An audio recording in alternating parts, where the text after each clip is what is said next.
Be ready. 15 seconds.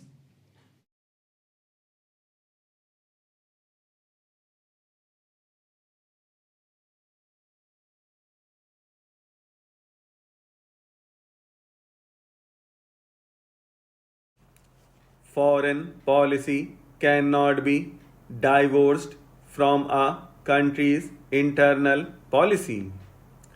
Any country, any government, any political party must decide what it believes, conviction or belief.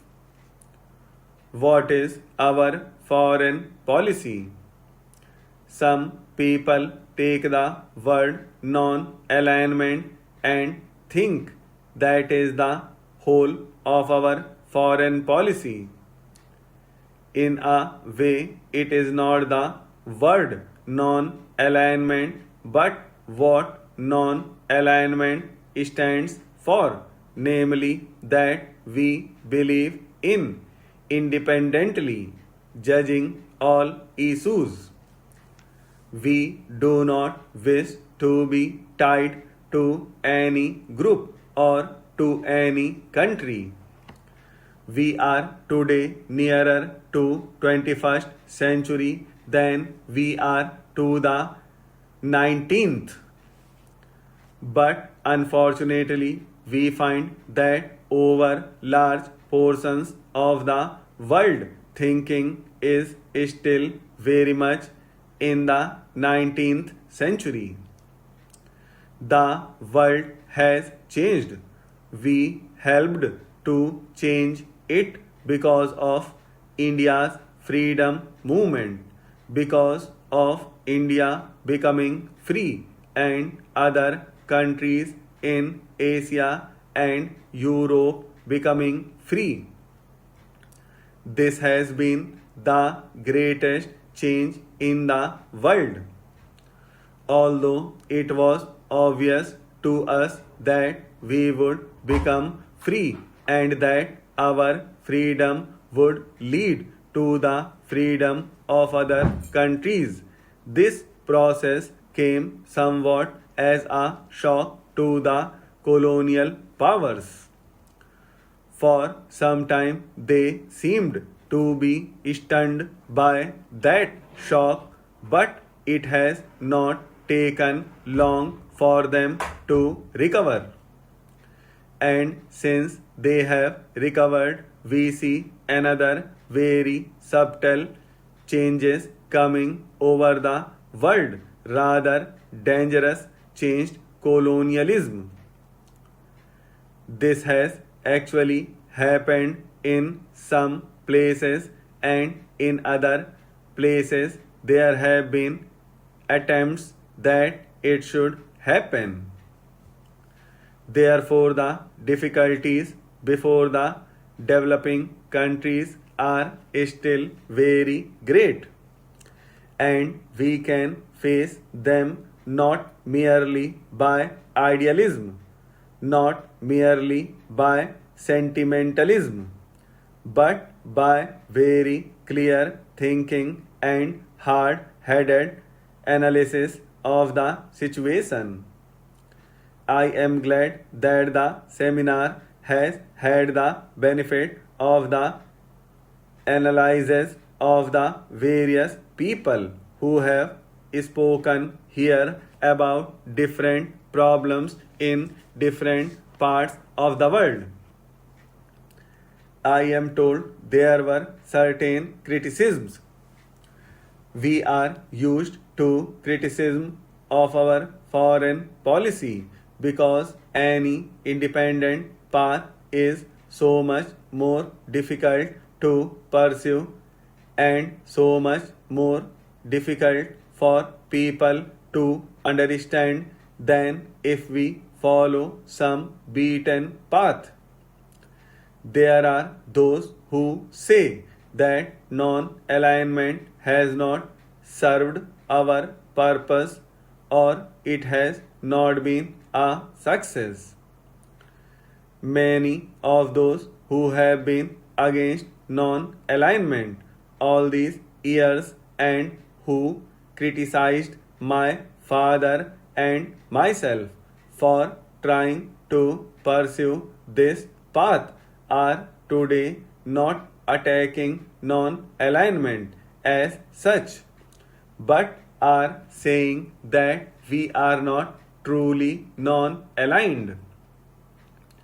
The great attack today, the greatest weapon which is used against foreign policy, is to say that in effect we are following the Soviet line. Perhaps they think their saying so will frighten us into trying to give up our friendship with the Soviet people.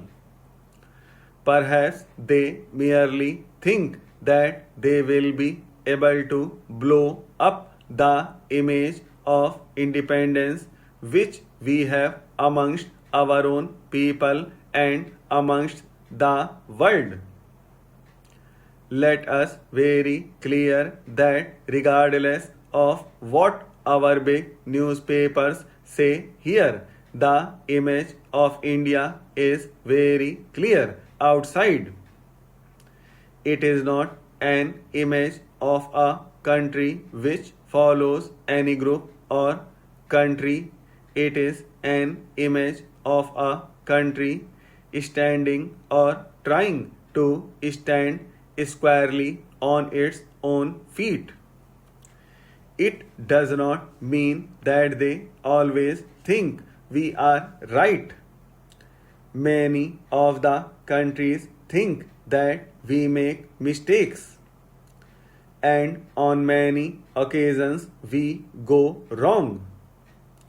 On all the occasions when we seem to support the Western countries, it is the Eastern group which says we have gone wrong or we have not been strong enough. On those occasions when we have supported the Soviet people, or more likely the African Asian countries, the Western world thinks we have gone wrong. On one occasion, the American ambassador complained to me that we had supported the Soviet Union on more occasions in the United Nations than we had supported other countries.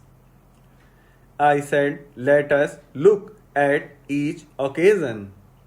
I did not have details with me there and then because this remark was made at a party.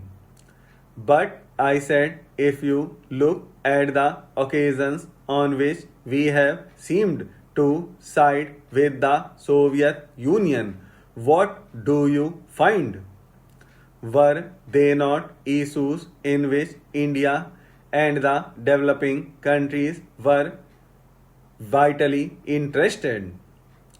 And if this was so, would it not be more true to say that the Soviet Union has supported the stand taken by the developing countries, by the African and Asian countries, and not that we had gone out of our way to support the Soviet Union?